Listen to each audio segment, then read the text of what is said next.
নমস্কার, সবাই কেমন আছেন? দিনের শেষে আপনাদের সঙ্গে আমি সৃজিতা আরও একবার চলে এসেছি।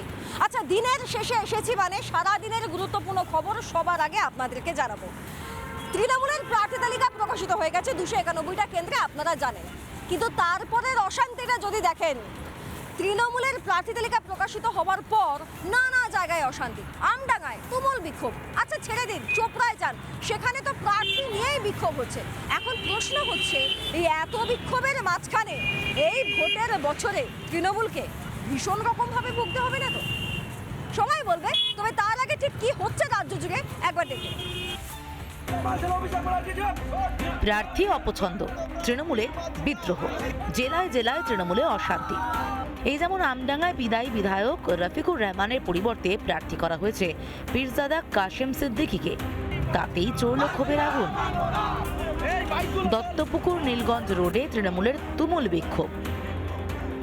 টায়ার জ্বালিয়ে চলল মমতার দেওয়া প্রার্থী নিয়ে প্রতিবাদ। আমাদের দলের কাছে আবেদন থাকবে, আমাদের যিনি বিধায়ক ছিলেন, বিগত 3 বারের বিধায়ক, বিগত 15 বছর ধরে মানুষের দরজায় পৌঁছে গিয়েছে। উনি যে ক্লাসের ফার্স্ট বয়, যখন রেজাল্ট বেরোয় সে যদি ফেল করে, মানুষ যেরকম হতাশ হয়, বিধায়ক সাহেবকে টিকিট না দিয়ে আমডাঙ্গার সাধারণ মানুষ এবং তৃণমূল কংগ্রেস কর্মীরা এরকম হতাশ হয়েছেন।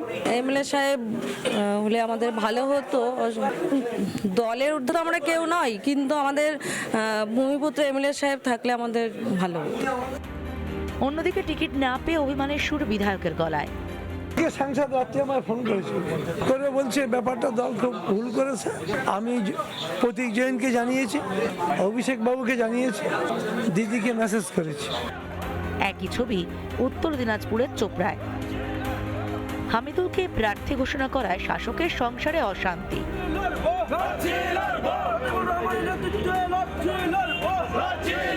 আমরা 2023 থেকে আমরা বিধায়কের কোনো সহযোগিতা পাইনি, আগামী দিনেও আশা করি যে পাবো না। একইভাবে মন্তেশ্বরে সিদ্দিকুল্লাহ চৌধুরীকে প্রার্থী করায় দফায় দফায় অশান্তি হয়েছে। বুধবার কার্যত দলের কর্মীদেরই হুঁশিয়ারি দিলেন তৃণমূল প্রার্থী। করতে তারা অবুঝ, চোখ রাঙিয়ে মমতা ব্যানার্জি, অভিষেককে, আমাকে, দলকে ক্ষতি করা যাবে না।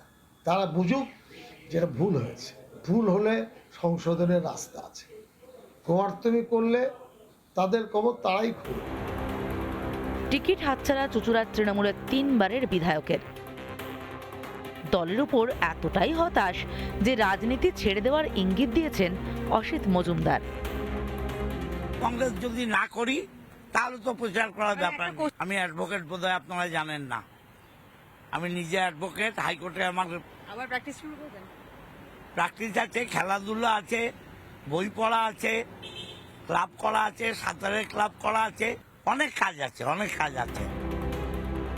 প্রার্থী তালিকা ঘোষণা হওয়ার পরেই দিকে দিকে তৃণমূল বনাম তৃণমূল, গোলমাল, অশান্তি।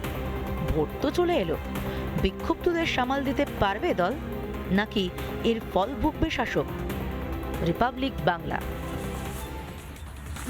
নানা ধরনের কন্টেন্ট দেখার জন্য লাইক করুন, শেয়ার করুন আমাদের ফেসবুক পেজ, সাবস্ক্রাইব করুন আমাদের ইউটিউব চ্যানেল।